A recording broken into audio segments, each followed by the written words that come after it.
let's start with a provocative question. Maybe it's one that actually keeps you up at night. Is the 10,000-hour rule actually just a massive scam? A scam. That's a strong word to start with. Well, think about it. Yeah. We've been sold this narrative for decades, right? Yeah. You grind, you master a skill, you put in the sweat equity, and the market is somehow obligated to reward you. Right. But I want to challenge that. What happens if you spend those 10,000 hours building a mansion on land you literally don't own? What happens when the landlord decides to evict you overnight? Is all that mastery just worthless? You're talking about platform risk here, and usually when we have this conversation, we're talking about YouTubers getting demonetized or app developers getting kicked off the App Store. Yeah, the tech side. But today, we're looking at a bioanalog, a human case study in what happens when you leverage your entire identity on a centralized authority, and then that authority initiates a hard reset on your life. And we're looking at the story of Ejae, a K-pop idol trainee. Now, I have to be the devil's advocate right out of the gate here. Go for it. On the surface, this just looks like a standard, sad Hollywood story. Kid almost makes it in showbiz, gets cut. My immediate reaction was, okay, why should you, the listener, even care? It's frivolous entertainment. How does this help anyone optimize their career or make more money? And that is exactly where you miss the forest for the trees. Dismissing the K-pop training system as just entertainment completely misses the architectural brilliance and the absolute brutality of the model. Really? More than, say, elite sports? Absolutely. This is one of the most rigorous high-performance academies on Earth. We are talking about a system entirely comparable to elite athletic training camps or military selection processes. The failure mode here is highly relevant to any high achiever, whether you're in tech, finance, or creative fields. Okay. This is about identity architecture and what happens when the foundation cracks. Okay, fair enough. If we're treating this as a case study in high performance, let's unpack the system. Because from a resource allocation standpoint, this sounds like a literal nightmare. Ejae starts auditioning at 12. Rejected. Auditions at 14. Rejected. Finally gets accepted at 16. Which, by the way, is already considered late in that industry. You're competing against kids who started at 10. Right. So she moves into the dorm. And the source material paints a really bleak picture here. Gray corridors, strict diets, muscle failure. She is rehearsing until her body physically gives up. She's isolating herself from friends, family, basically reality. This isn't just practice. No, it's total immersion.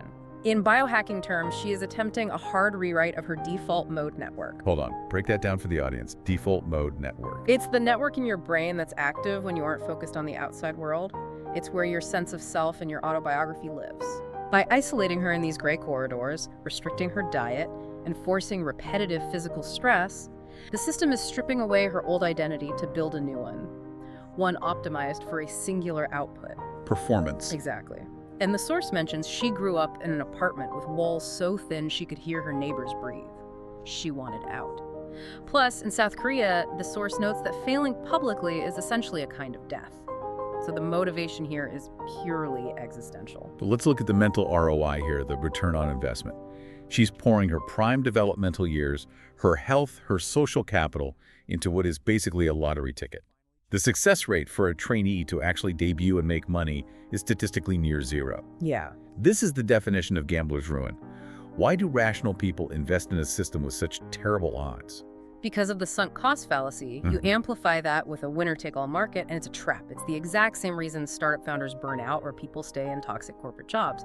Once you are inside the system, those gray corridors, you aren't just investing time. You're in too deep. You are investing your identity. You say to yourself, I've already suffered this much, I can't quit now, or all this suffering was for nothing. Ejae wasn't the CEO of her own talent.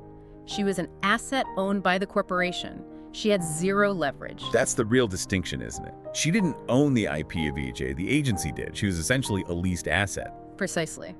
And when your why, your purpose is tied to a specific who, like the agency, you have a massive single point of failure in your personal systems architecture. If the agency disconnects, your purpose crashes. We see this in corporate life all the time. People define themselves by their title. I am a VP at Google. Right, and what happens when the layoffs hit? You aren't just unemployed, you cease to exist. Which brings us to the IPO moment, the debut. After years of this brutal grind, she actually makes the cut. She's in a 6-member group. The illusion of success. It looks real, though. Subway posters, fans shouting her name, photo cards selling for ridiculous premiums. If you were just looking at the vanity metrics, the stock is up and to the right.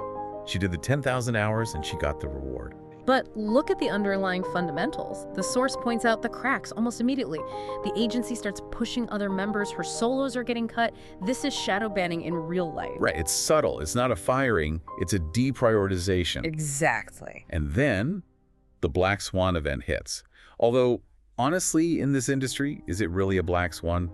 It seems highly predictable that something would eventually go wrong. It was unpredictable to her. A scandal. And note this detail because it's crucial. It wasn't even her scandal. Wait, really? I thought she messed up. No. A label mate got caught in a dating controversy. To protect the corporate brand, the agency needed a distraction or a restructure. Ejae became collateral damage. Wow. This is the ultimate platform risk. You can do everything right, follow every rule, hit every KPI, and still get deleted because the platform has a PR crisis that has nothing to do with you. This is the part that really gets me, the soft firing. It's corporate gaslighting 101. They don't fire you to your face. They just quietly slash your marketing budget. They exclude you from the rehearsal schedule. Yeah. It's the removal of access. It's passive-aggressive deletion. Imagine you walk up to your office, building the place where you've slept, eaten, and bled for 5 years, and your security badge just flashes red. Access denied. That is a visceral image. Her accounts are locked. It's a digital and physical deletion. She didn't get a meeting. She didn't get an explanation. She just got erased. And then the press release goes out. Restructuring. No reason given. Fans speculate she messed up. The market assumes the product was defective. But the reality was just a back-end spreadsheet decision. She wasn't profitable enough, or she was simply in the way. This is the moment of identity collapse. And I want to pause here because we often skip to the bounce back part of the story way too quickly. Right, we love a comeback. We do, but the source says she returned to her parents' house and felt like a stranger to her own reflection. She spent days just staring at the ceiling. It's depression. Let's just call it what it is. It's deeper than clinical depression. It's ontological shock. She had outsourced her entire self-worth to a centralized authority. When that authority said, "You are zero," she believed she was zero. This is the danger of the architectural compliance we talked about earlier. She built her whole house on their land. They took the land back. And she didn't just lose the house, she lost the ability to even imagine building another one. So the stock has crashed to zero. She's delisted. Pragmatically, most people would just go get a normal job here, right? Go back to school, cut your losses. Say, well, I tried to be a star, now I'll be an accountant. That would be the logical low-risk move. That is what 99% of people do. Yeah. But Ejae did something very interesting. She pivoted.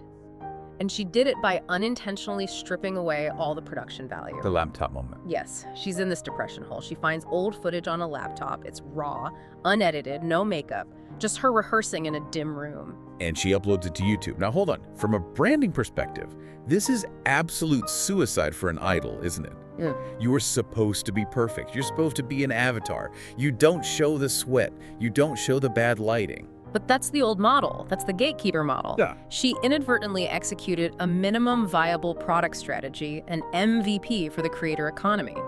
She didn't have a strategy at the time. She just wanted to prove she existed. Let's look at the data spike. 50 views, then 200, then 200,000 in 2 days. Why? That's the critical question you have to answer. Why did a blurry, dark video completely outperform the million-dollar music videos produced by the agency? My gut says it's because the market, the actual end consumer, was completely starved for authenticity. They were just tired of the manufactured perfection. Exactly. The algorithm is a ruthless efficiency machine, but it's also a truth-seeking mechanism. It detected signal in the noise. The comments section wasn't talking about her visuals or the production value. They were saying, I can feel the pain in your eyes, but also the love. Okay, I have to admit, this is the only part of the story that actually impresses me from a pure business standpoint. She inadvertently cut out the middleman. She realized she didn't need the agency to reach the customer. She found a direct-to-consumer channel, high margin, low overhead. She shifted from being a product, an idol, to being a founder, an artist. She started producing her own songs.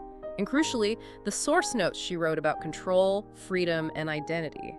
She used the trauma of the system failure as the actual content for the new venture. That's turning lead into gold right there. But she also refused to sign with a new label. That's the move that surprises me. She had offers. Why not take the easy road back in? Because she realized the easy road was a trap. This is where we get into the concept of being anti-fragile. Nassim Taleb defines anti-fragile as something that actually gains from disorder. Right. The agency system was fragile, it looked strong, like a crystal vase, but it shattered under stress. Ejae became anti-fragile. The shock didn't kill her, it made her stronger. She now runs her own small label, she mentors ex-trainees, she is recycling her trauma into value for others. But let me play devil's advocate again here, because I know what the listeners think. That sounds nice, poetic even. But the source ends with a scene in a cafe in Hongdae. It's a small crowd, maybe 100 people, compared to a stadium of 50,000 screaming fans. Is that really a win? Financially, she is almost certainly making less money than a top-tier idol.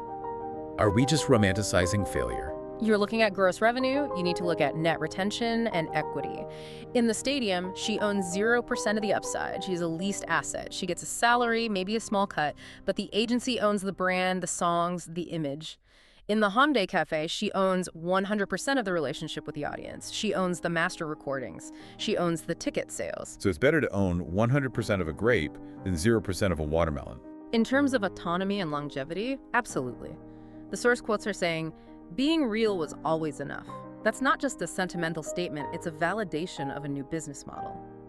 The idol model requires constant capital injection to maintain the illusion of perfection. You need makeup artists, PR teams, stage designers.